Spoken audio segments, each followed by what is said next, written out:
Nitai Gaur Premanande, Shri Harinam Sankirtan Yagya Ki Jai, Grantaraj Śrīmad-Bhāgavatam Ki Jai, Srila Prabhupada Ki Jai, Skonguru Brinda Ki Jai, Samaveta Bhakta Brinda Ki Jai. All glories to the assembled devotees, all glories to Shri Guru and Shri Gauranga, Nitai Gaur Premanande. Hare Krishna. Om Agantimirasya Ginandana Shalokaya Chakshurunmiritam Yena Tasmai Shri Gurave Namaha Shri Chaitanya Manobhishtam Stapitam Yena Bhutare Swayam Rupa Kadam Mayam Dadati Swapadantikam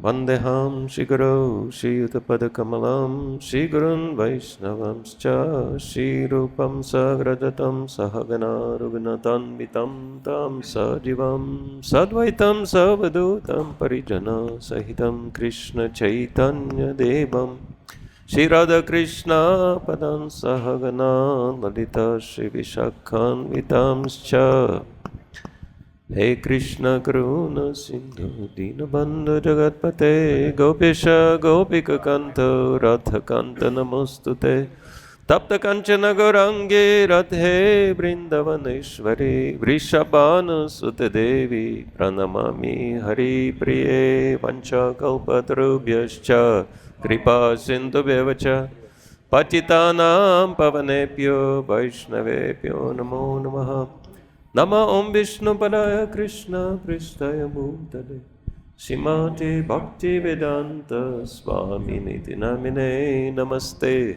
Saraswati Devi Gauravani Pracharine Nirvishesha Shunyavadi Paschatya Deshatarine Shri Krishna Chaitanya Prabhu Nityananda Shri Advaita Gadadhar Shivasadi Gaur Bhakta Vrinda Hare Krishna, Krishna Krishna, Hare Hare, Hare Rama, Rama Rama, Hare Hare. Budhāya Mat Prema, Puravibhur, Nirmaya Kshatir, Musha Purusha, Bhungte Gunan, Sudha Susudha Satmaka, Ilam Krishishta Bhagavan, Vacham Sime. Hare Krishna. Very much.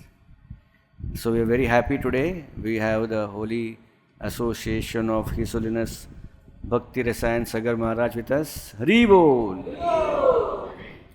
So Maharaj is very kind to ISKCON Chowpatty devotees, has been coming regularly here. Every year we get his association, sometimes in October, sometimes in month of March. So we are happy that Maharaj came here. Maharaj visits India for his holy tour, Kartik, and then travels around India.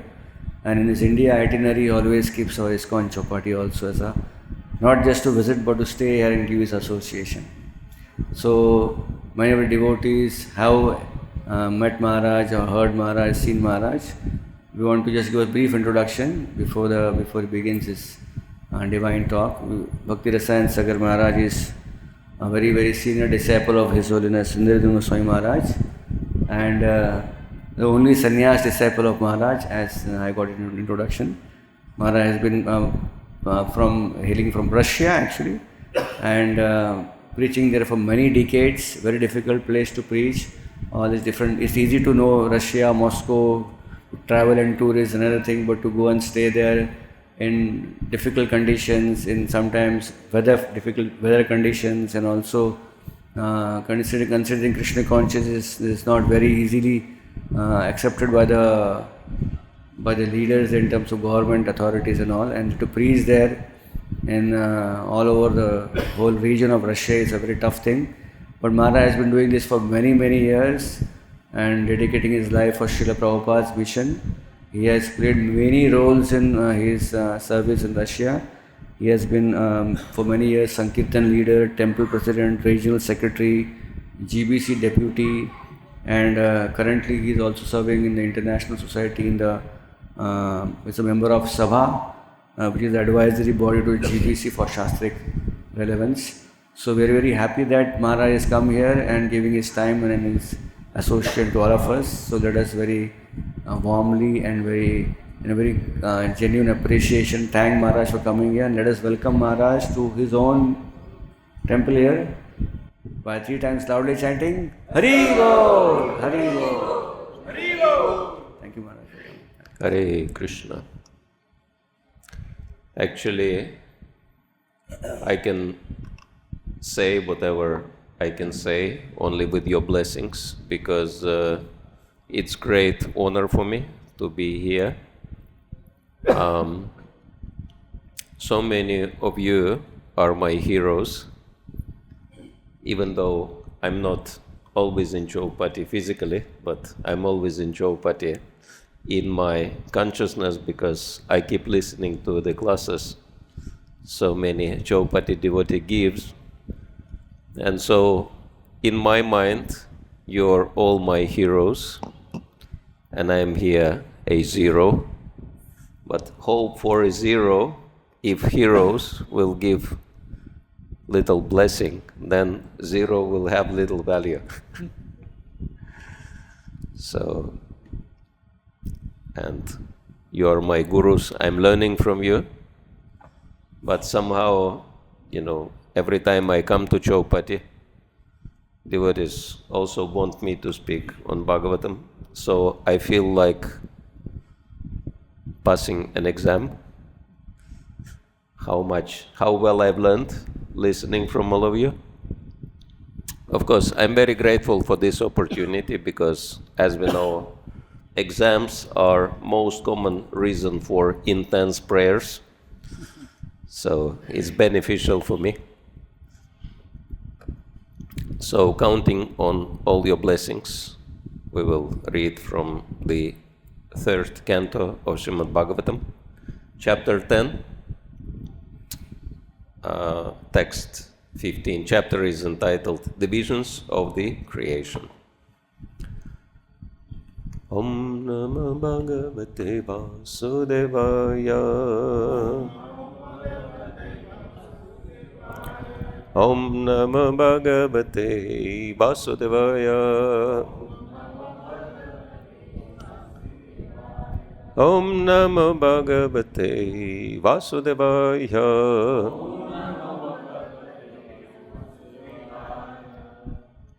Ādyas tu mahataḥ sargo. Ādyas tu mahataḥ sargo. Guṇa-vaiṣamyam ātmanaḥ.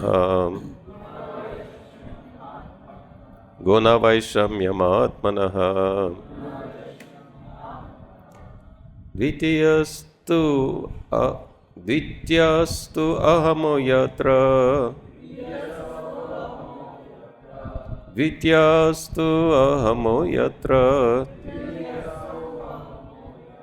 Dravya jñāna kriyā-udayaḥ. Dravya jñāna kriyā-udayaḥ.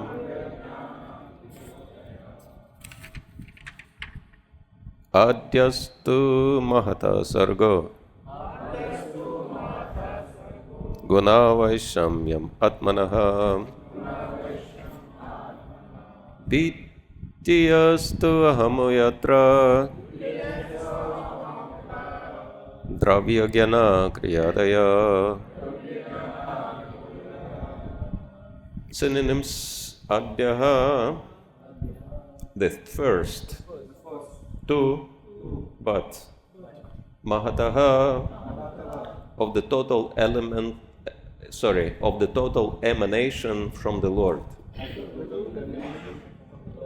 Sargaḥ, creation. Guṇa-vaiṣamyam, interaction of the material modes. Ātmanaḥ, of the Supreme. Dvitīyaḥ, the second. Two, but. Ahamaḥ, false ego. Yatra, wherein. Dravya, material ingredients. Jñāna, material knowledge. Kriyā-udayaḥ, awakening of activities. Work. Translation purport by His Divine Grace, A.C. Bhaktivedanta Swami Śrīla Prabhupada Ki Jai. Of the first 9 creations, the first one is the creation of the mahat-tattva, or the sum total of the material ingredients, wherein the modes interact due to the presence of the Supreme Lord. In the second, the false ego is generated, in which the material ingredients, material knowledge, and material activities arise. Purport. The first emanation from the Supreme Lord for material creation is called mahat-tattva. The interaction of the material modes is the cause of false identification, or the sense that a living being is made of material elements. The false ego is the cause of identifying the body and mind with the sole proper material resources, and the capacity and knowledge to work are all generated in the second term of creation after the mahat-tattva. Jnāna indicates the senses which are sources of knowledge and their controlling deities. Work entails the working organs and their controlling deities. All these are generated in the second creation. Hare Krishna. One more time, we'll read the text. Ādyas tu mahat-tattva sargo guṇa-vaiṣamyam ātmanaḥ dvitīyaḥ ahamaḥ yatra dravya jñāna kriyā-udayaḥ. Hare Krishna. Now I can also have darshan of Shri Radha Gopinath. Śrīmad rasarambi bamshivata tatastitaha karshan venus smanaya gopir Gopinata Shriyastunaha. You can say the beginning of Śrīmad-Bhāgavatam, because Bhagavatam is very similar to Bhagavad Gita in the sense that first canto is summary, second canto is introduction, and pretty much from the third canto elaboration starts, right? In the same way as Bhagavad Gita. First chapter is introduction, second chapter is summary, and from third chapter, elaboration starts. So this is the conversation of Vidura and Maitreya. They are briefly discussing the divisions of the creation. And later on, exactly the same topics will be elaborated by Lord Kapiladev, especially 26th chapter. And so the first 2 stages of creation are explained in here, and as we learn, the first stage is the creation of mahat-tattva, of course from pradhana, when the 3 modes of material nature become manifest, they activate pradhana, and so from pradhana mahat-tattva arises. And then the second, immediately after that, second stage is creation of the false ego. And so, of course, the entire material creation is based on false ego. And it's been discussed very elaborately, beginning from Bhagavad Gita, a famous 27th verse of the 3rd chapter, which I'm sure many of you know by heart. Prakriti kriyamana niguna karmani sarvasha aham karomi mutatma kartaham iti manyate. His Grace Kalakanta Prabhu, Prabhupada disciple, he translated Bhagavad Gita in poetic form, which I really liked. So, according to his translation, it is baffled by their egos. People think they can control actions that the modes of nature force upon their souls. So that's the false ego. Desire to control, dominate, and of course it's been elaborated more in the 16th chapter of Bhagavad Gita. So I'm very honored that Krishna gives so much attention to people like myself in Bhagavad Gita, elaborating on such mentality, especially from 13th verse of the 16th chapter onwards. I won't bother you with Sanskrit, but this is the translation. Demons think, today I'm rich, with lots of wealth in store. My opponent's dead, and soon I'll kill a dozen more. I'm in charge, and everything is meant for my delight. Everything I do is always absolutely right. Wealthy friends and relatives surround me far and wide. None of them as wealthy and as powerful as I. Now I shall give charity and feed the wretched poor.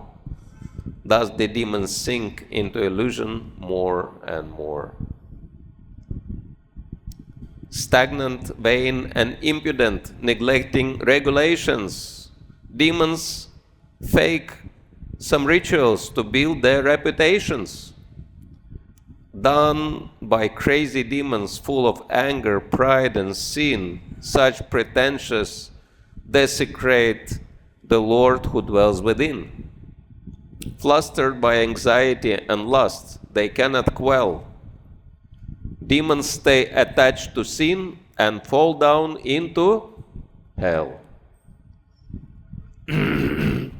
So very graphic description of the false ego and its resultant mentality and activity.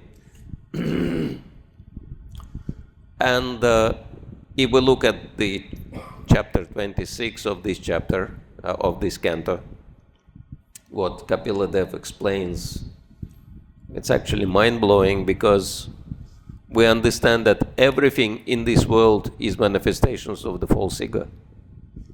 He says, false ego in goodness is producing mind. False ego in passion is producing intelligence. False ego in ignorance is producing sound. So basically, we think we deal with so many things, mind, intelligence, false ego, but it's nothing else but false ego alone. The whole world is one big false ego. And then later on in this chapter, he explains, how the different coverings cover the universe, and universe is huge. It's, Srila Prabhupada says, 4 billion miles in diameter.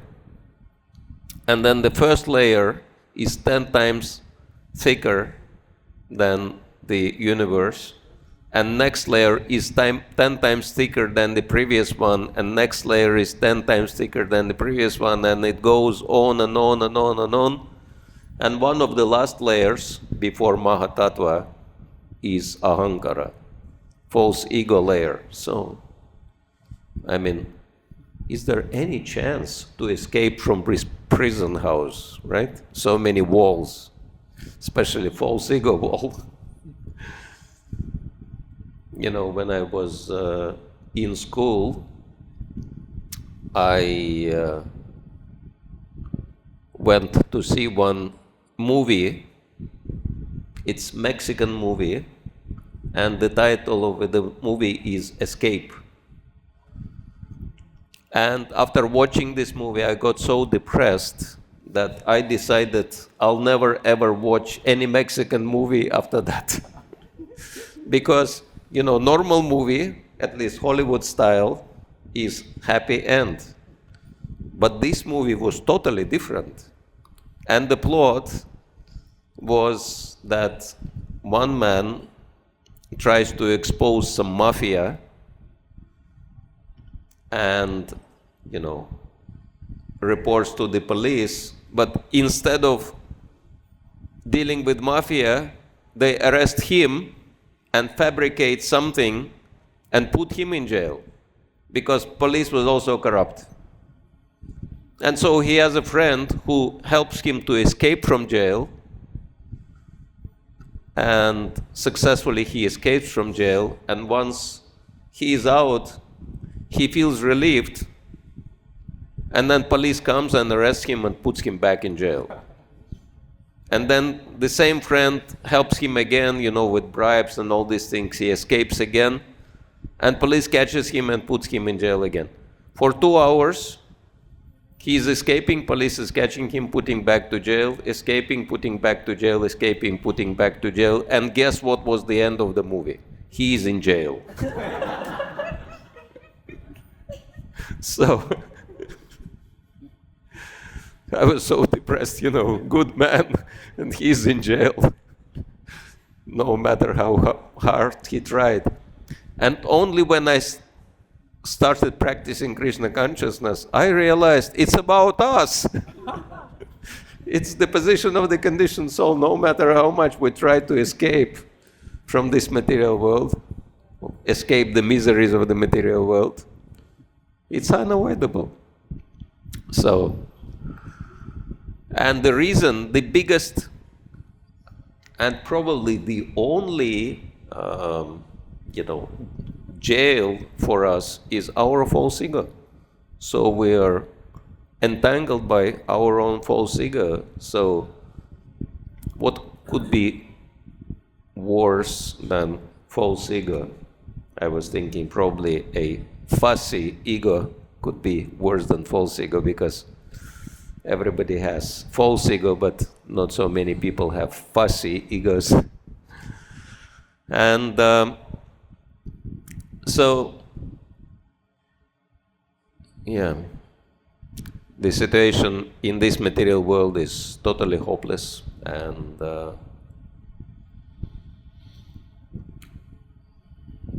false ego is what makes us suffer. I reflect back on how I used to be before I joined the movement. I was totally ignorant and proud of myself. And now everything changed. So I became opposite to what I used to be. I was ignorant and proud, and now I'm proud and ignorant.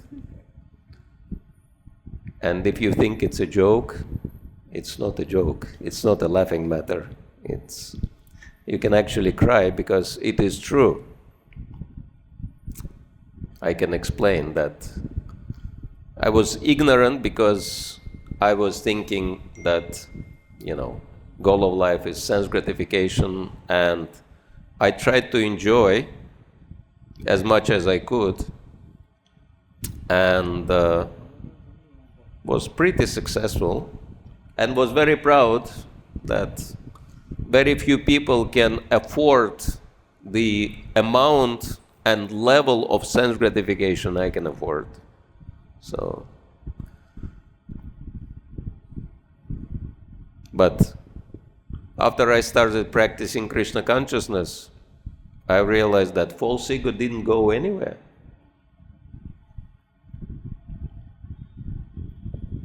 But, before I was proud of my sense gratification capacity and opportunities, and now I am proud of being a devotee. And making foolish mistakes because of my pride. I just came from Jagannath Puri, and as we know, it's a very holy place. And so in Jagannath Puri, after pandemic, during the pandemic, I think they made this renovation and they cleared the space around the temple so anyone can make full parikrama without any traffic, without any disturbance. So, and made it look very nice. And of course, as a Westerner, I have no access to the temple, but I made parikrama around Jagannath. Coming from very fallen, very low background, from Islamic background, I should be looking at how real devotees, like Sanatana Goswami, who was serving Muslims, and Haridas Thakur, coming from Muslim family, how they behaved. Haridas Thakur didn't even come near the temple. He stayed away and he was meditating on the chakra because he felt himself unqualified to even come near the temple. What to speak about Sanatana Goswami? He was, when he was going to see Sri Chaitanya Mahaprabhu, he was taking a detour on the hot sand of the sea, burning his feet. And when Sri Chaitanya Mahaprabhu asked him, why your feet are burned, he said, I was walking on a hot sand. Why did you walk on the sand? Because I didn't want to walk near the temple, because some of the priests could be contaminated by my association, because I'm so low and fallen. So these are real devotees. This is how they behave in Jagannath Puri. And here is Sagar Swami, doing parikramas and not worrying about contaminating anybody. So, and what can I do? I cannot imitate Sanatana Goswami or Haridas Thakur, because if I will do, I'll probably think that I'm as great as them. So, false ego is totally, unavoidable, even if we practice Krishna consciousness. But of course, you can say there is an advancement, because before I was stupid and proud. Stupid means ignorance, right? Pride means passion. But now, proud and stupid. So passion is more prevailing now. So from ignorance to passion, one step up. And of course, before, I was not realizing that there is something wrong with me. I was thinking I'm the greatest gift of God to the humanity. But at least now I'm realizing that there are so many more greater people than me. At least when I come to Chowpatty, I see so many real devotees. So makes me understand things in perspective. But yeah, it's little advancement from comparing to what I used to be, but not much. It's like I spent a few years in UK, mostly living in London, and they have this souvenirs they sell at Oxford Street. And one of the souvenirs they sell, the T-shirts, which say, my friend went to London and all I got from him as a gift is this lousy T-shirt. So I'm thinking, like practicing for 36 years, practicing, more than 3 decades practicing Krishna consciousness. And all I've got is promotion from ignorance to passion, not even goodness. And little bit, awareness, increase of awareness. But anyway, what can be done? The process takes time, and of course, the solution to the false ego, as Srila Prabhupada highlights in the purport, is to understand our true ego and many of you know this verse, especially those of you who are doing puja to the deities. Lord Chaitanya Mahaprabhu speaks about our original position. Gopi Bharto Padakamalayar Dasa Dasa Anudasa. So we are servants of the Supreme Lord. So that's our original position. And of course, the entire practice of bhakti is meant to shift from the aham consciousness, ahamo. It's very interesting, ahamo, false ego. I was very surprised when I first read Bhagavad Gita, because aham, in many verses, when it comes in the middle of the shloka, turns into hum, right? And in Russian language, hum, that's a little lesson in Russian. Hum means someone who is very impudent and, overbearing. So very interesting, aham, false ego. And of course, if someone is influenced by false ego, that person will be very impudent and overbearing. And another interesting point, in Russian alphabet, there are so many letters, but the last letter is ya. And ya means me. And so in Russian language, it's very common. If someone says I, me, the response is that this is the last letter of the alphabet.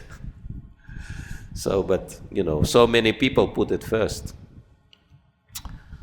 And, of course, slow but sure, there is a hope to win the race, even for someone like me.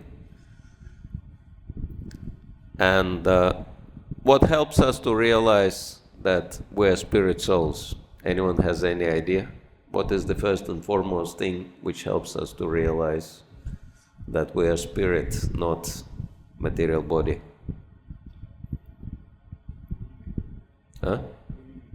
Holy name, and something which comes even before the holy name. What comes before the holy name? Hearing.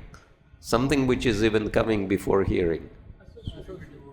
Yes, Sadhu-sanga, association with devotees. Because how many of you noticed that it's so much easier to be Krishna conscious in the association of devotees rather than when you are on your own, right? So this is the most important thing for us, Sadhu-sanga. That's why Chaitanya Charitamrita says that for advancing in Krishna consciousness, we need Sadhu-sanga. And for advanced devotees, it's also compulsory to keep Sadhu-sanga. So Sadhu-sanga from A to Z, that's our hope. And yesterday, I was interacting with a couple of senior brahmacharis here in Chowpatty, Krishna Chandra Prabhu and Sri Vishwambar Prabhu, and they shared that they do very important service, which is interfaith preaching. And I was thinking, we do everything what Srila Prabhupada is doing. We're chanting, we're worshipping deities, we're preaching, we're doing so many other things. But besides all this, Srila Prabhupada was on very regular basis doing interfaith preaching and communications. And unfortunately, these two services are not very common in our society, as they should be. So I was very happy to know that these two senior Vaishnavas are doing this very important service. And of course, Krishna Chandra Prabhu is extremely qualified in this regard. And I know the importance of that. And I'll tell you in a minute why I'm even talking about this interfaith in relation to our topic. Because I'm involved in that myself, and of course, as all of you know from reading Journey Home, that Radhanath Maharaj's history is interfaith history also. He went through so many faiths, and before he became Krishna conscious, before he started practicing Krishna consciousness. And so yes, by being involved in that, of course, I see the example of my spiritual master, who is also using every single opportunity to establish interfaith contacts and interfaith relationships. So I'm also trying to do that, being part of the URI, biggest interfaith network in the world, and keeping in touch with so many spiritual leaders from different faiths.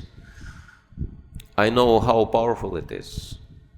And first thing is,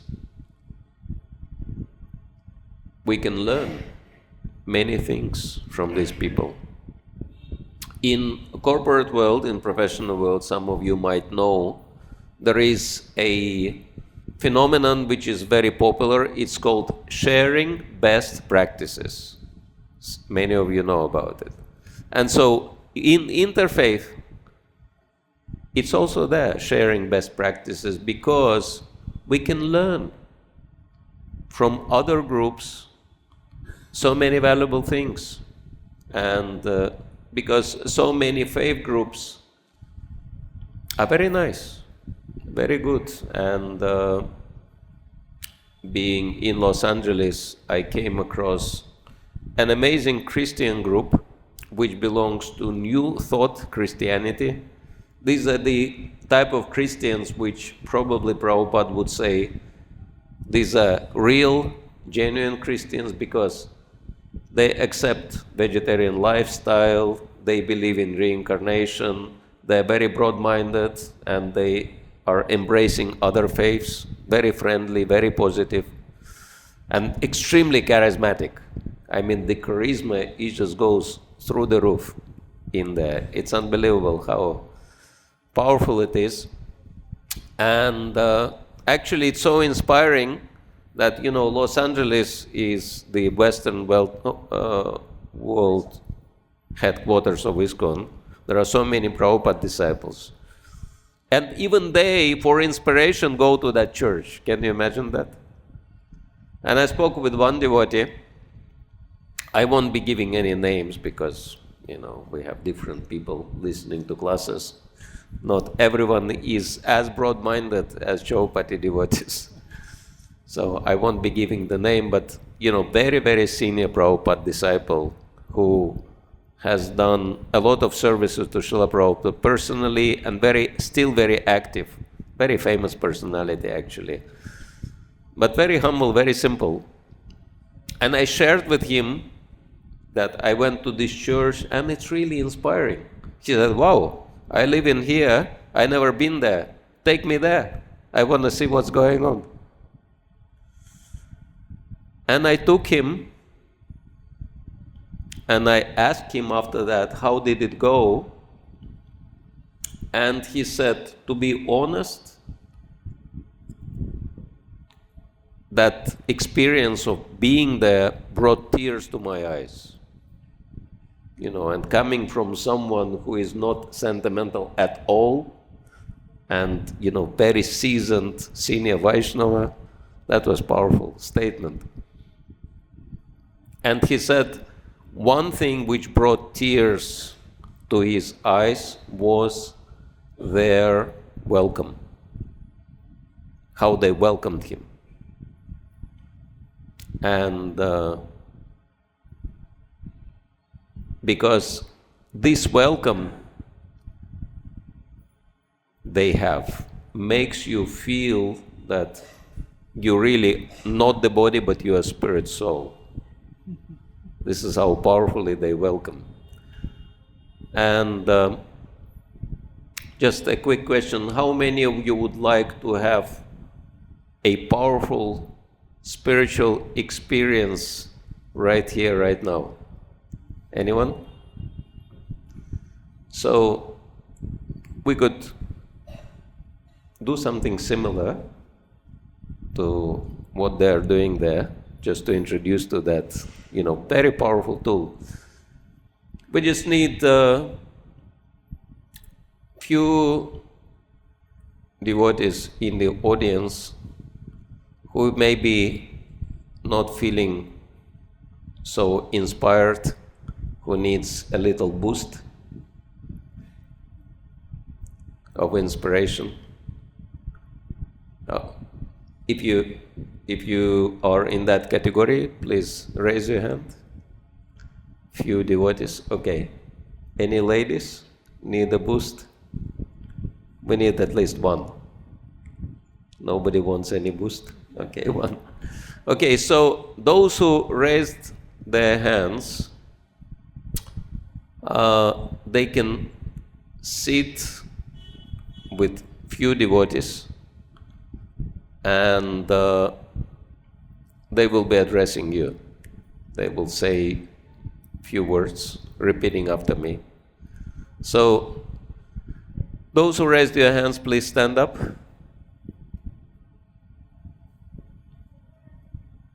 Somebody else? Okay. Someone else? Okay, please come forward. Okay, we have 3 brahmacharis, 1 Prabhu here. So, and 1 lady. Who was the lady? Okay, please stand up.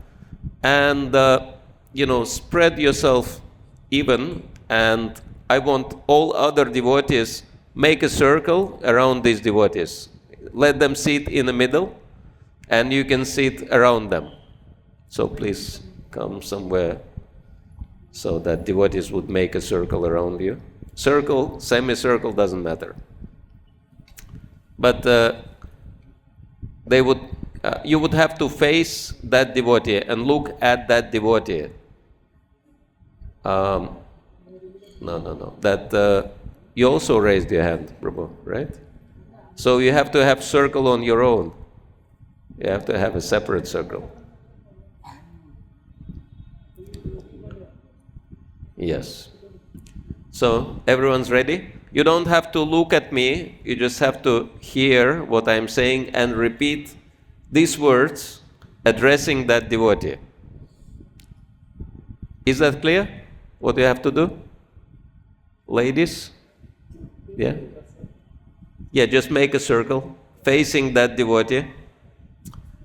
That devotee who needs an inspiration, you don't have to say anything. But those who want to inspire that devotee, you have to repeat after me. Are you ready? And you can pretend that this is your first time in the temple, those who need inspiration, right? And addressing that devotee, all together, please repeat after me. Ready? Hare Krishna. Hare Krishna. Welcome to Sri Sri Radha Gopinath. We recognize you. We see who you truly are. You are the spiritual image in the very likeness of Krishna, a unique emanation of beauty, love, and divine intelligence. Indeed, you are one of a kind, wonderful, one of a kind, magnificent, brilliant, unfolding genius. And today, we'll get to celebrate your very existence. We're celebrating your infinite potential. We appreciate you, and we thank Krishna for you. Welcome to Sri Sri Radha Gopinath. Hare Krishna. Okay, thank you.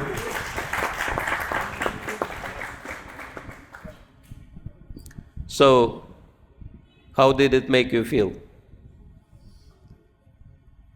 Did it help you to get more inspiration? Yes? It's very interesting, right? You can say if you want. You can share how that made you feel. I didn't know there's so much glory about me. But yeah, all of those statements, although it might appear an exaggeration, but then that's true for everyone.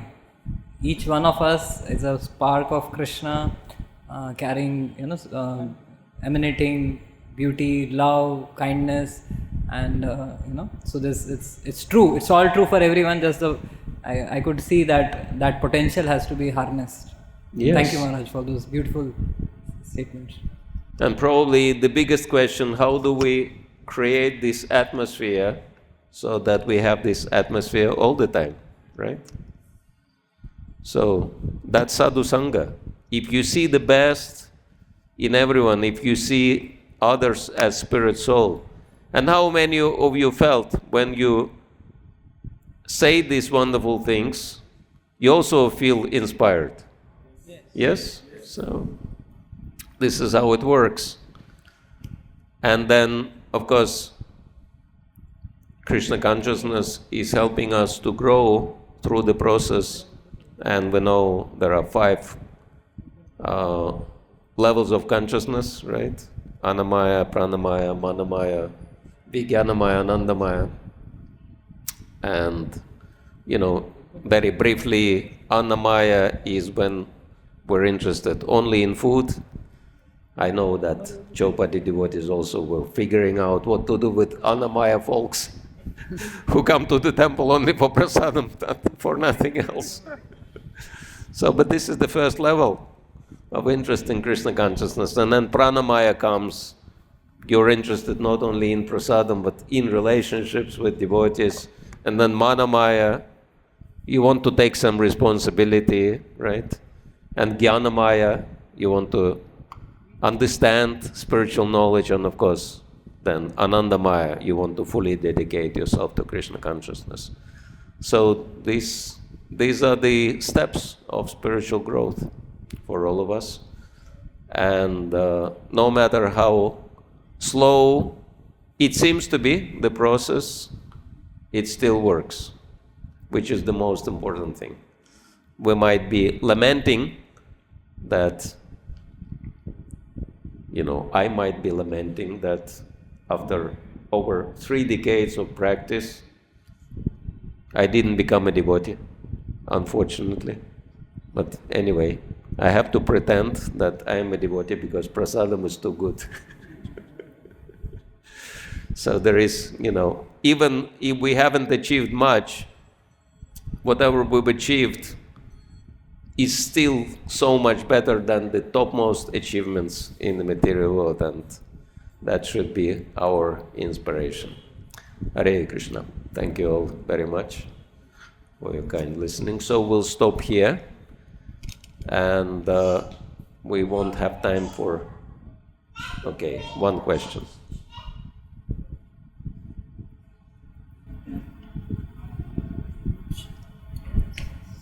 Hare Krishna. Thank you so much, Maharaj, for such a profound class and very, very deep. So my question to you is that how do we, like you yourself in the talk said that this false ego is almost unavoidable. And so what is the hope to get rid of this false ego, this pride? We see Brahmaji praying, we see Indra getting pride. Yes. We see like you have given your life, and it's almost because of your humility you are saying so, but it's so difficult. So what is the hope for people like us who are in the Grihastha life? Yeah. So can you please throw some light? And yeah, I remember one song of Bhaktivinoda Thakur, and he says, Lord in the form of a holy name is the hope for hopeless. So actually, when we become totally hopeless, then we can fully surrender. So surprisingly enough, the understanding that I'm totally hopeless helps us to fully surrender unto Krishna, because we understand it's only Krishna. Only Krishna can help. Otherwise, we might count on ourselves too much. Hare Krishna. Grantaraj Śrīmad-Bhāgavatam ki jai, Śrīla Prabhupada ki jai, Nitai Gaur Premanande, Hari Hari Bol.